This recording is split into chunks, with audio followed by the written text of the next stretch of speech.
Well, hello again. Welcome back to my channel, Real World Problems. Today we're going to be discussing, should I be preparing for the zombie apocalypse? Let's explore. But first, smash that notification bell, subscribe if you haven't already. Really helps my channel, really appreciate it. Okay, let's get started. So do I think we're getting overtaken by brain-eating undead people? Chances are probably pretty slim. But I try not to think about it like zombie apocalypse per se. I mean, there's a lot of things out there that are pretty close, to the same consequences of a zombie apocalypse. Look, we just came out of a pandemic. I mean, that was probably a glimpse of what a apocalypse could look like. You know, um, you know, with we had people scared. They were, everybody's running around. Didn't want to see their families. They left their grandparents alone to die in hospitals and stuff. We couldn't even go see them. There's all sorts of crazy things that just a few years earlier you would never think it would have happened. um you know people would walk around town. You'd have stickers on the floor. You have to be 6 feet apart. Oh, hey, you stay away. You need to be 6 feet away. Now people think that's silly, but just a few years ago it was serious stuff. So what do you do? I mean, do you think it's gonna happen again? Maybe. I think I look at it this way. Just use some critical thinking here. Okay, so COVID-19 had a 1% kill rate. Currently, there are SARS viruses in labs all over the world that have a 15% kill rate. Now, granted, right now, at least I hope not, they're not as transmittable as COVID. So if they did get loose, it'd probably, phase out very quickly.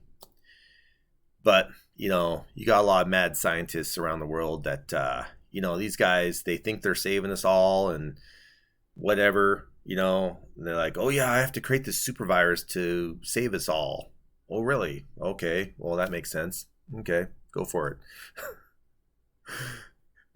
So let's say this virus gets loose or released or whatever you want to call it. Um, you know, could that happen? I think so. I mean, why not? What would stop somebody? Especially some crazy dictator halfway across the world. What I mean?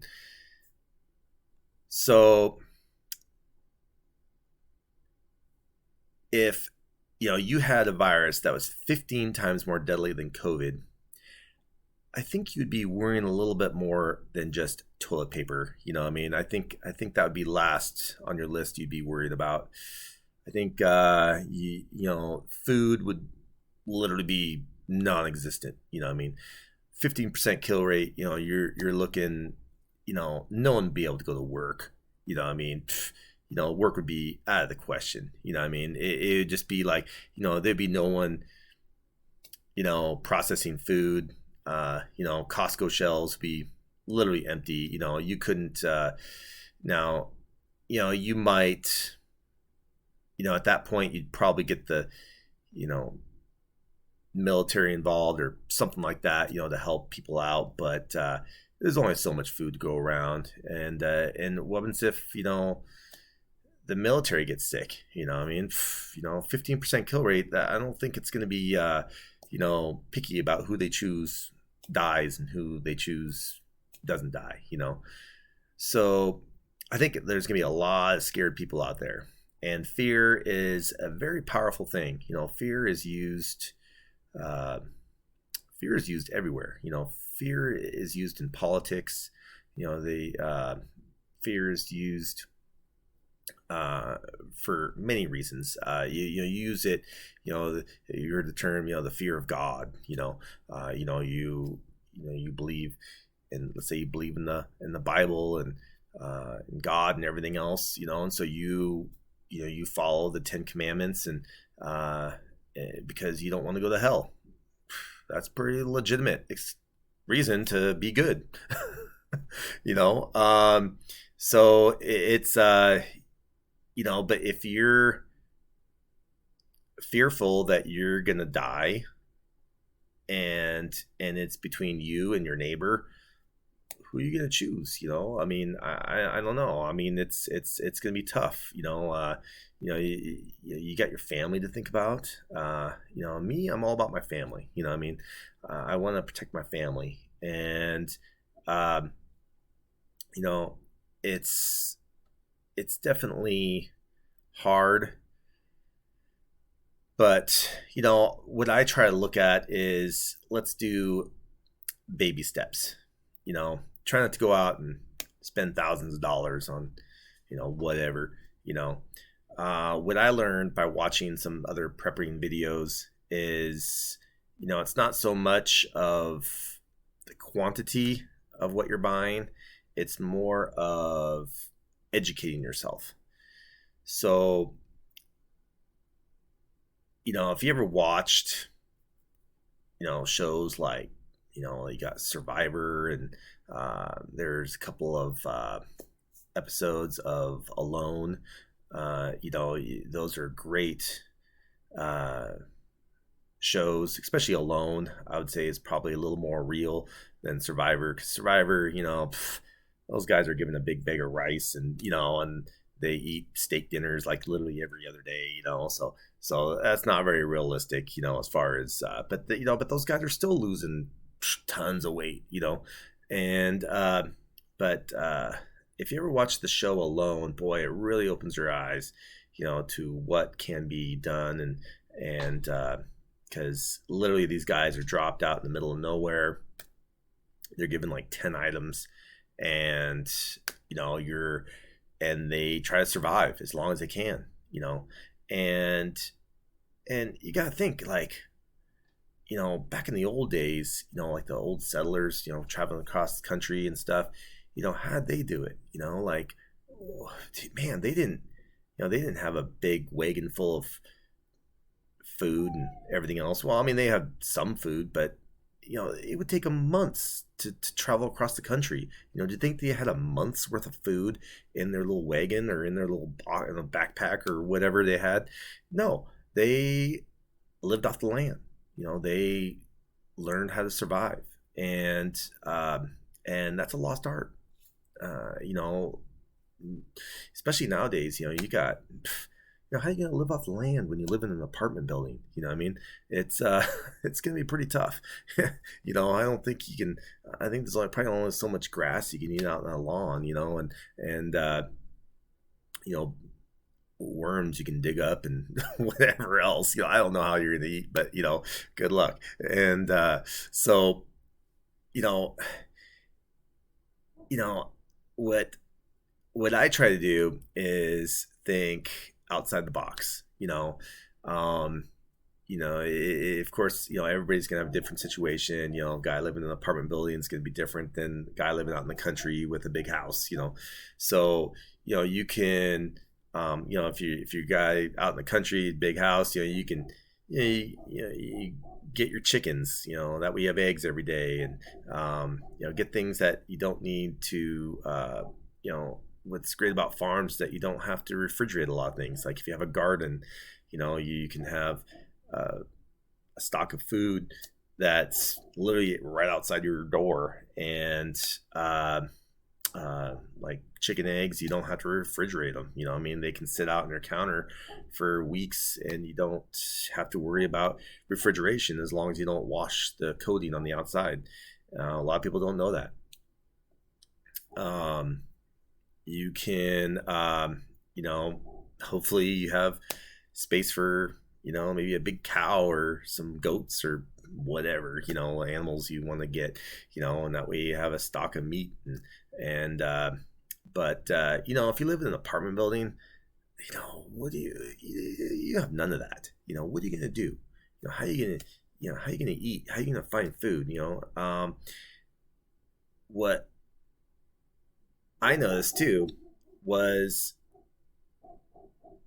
you could try barter and trading.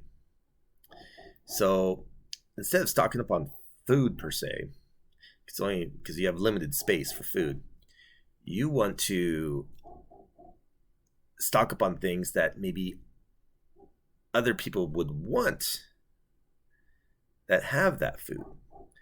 So one ingenious thing I saw was alcohol.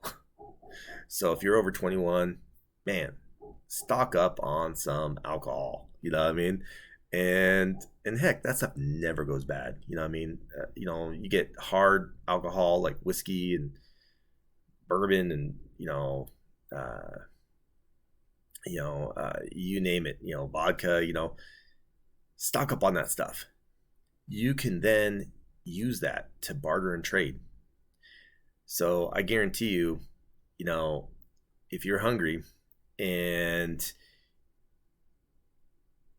it's the apocalypse, let's say, you can grab that bottle of whiskey or whatever, take it down to your local farmer and say, hey, I'll trade you that cow for this bottle of whiskey. He'd be like, hell yeah, give me that. And now you can turn around, maybe split up the cow amongst your friends and family and everything else. And man, you guys be eating like kings, for a while. And so, it's, just thinking outside the box. And, maybe you could buy things that, I like to stock up on, like protein bars. Protein bars, man, they last a long time. And I just eat them and kind of rotate out the boxes as I eat them and stuff like that. It's that way I always have a constant supply of protein bars. So, that's something to think about. You can have things like Spam. Spam is great for, it has high fat content, it will literally has a shelf life of forever. I don't even think Spam has an expiration date on it. Even if it does, it's you could literally go beyond that. So Spam is probably one of the best prepping meats you could buy. Then there's, let's see here. Yeah. So another thing to think about is, think about defending yourself as well. I think that's very important. If you have something that somebody else wants and you don't have any way to protect yourself, most likely you're going to lose it. If you go to that farmer with that thing of whiskey and he sees that you're not, you show up in flip flops and pair of shorts and you're not packing or any way to defend yourself. What's to stop him from just bopping you on the head and taking your whiskey and you get screwed. You know what I mean? So just make sure you protect yourself and there's always it's not like you're ever gonna like have to use it or you never have to do anything with it, but I don't want you don't have to kill anybody or hurt anybody or anything like that, but it's just a deterrent. A lot of times if people just see that or if they know you have something it's a strong deterrent. You know, it's that 500-pound gorilla in the room that no one wants to touch. You know what I mean? You know, there's a lot easier targets out there besides that 500-pound gorilla that you're packing. So, it's now, you know, I know, you know, guns and weapons aren't for everybody, you know, and I would not recommend it to everybody either. You know, I mean, it's definitely a personal thing, but you know, you know, but I don't see any harm in, you know, just having a thing of mace, you know, just to give you a few seconds to get away, you know, or even bear spray for that matter, you know. I know, you know, it doesn't hurt, and you know, and what's nice about mace and bear spray, you don't have to worry about, you know, hurting anybody, you know. I mean, it's just going to be a temporary, you know, oh my eyes, and that's it, you know, and you can get away. um and so that way everybody's safe, and uh you know, you didn't hurt anybody, and you can feel good about yourself. Yeah, so um if this helped you out, let me know. If you want me to talk about more about zombie apocalypses, let me know in the comments below. Make sure to smash that notification bell, subscribe. That way you never miss a video of mine. Yeah, so have a great day, and peace out.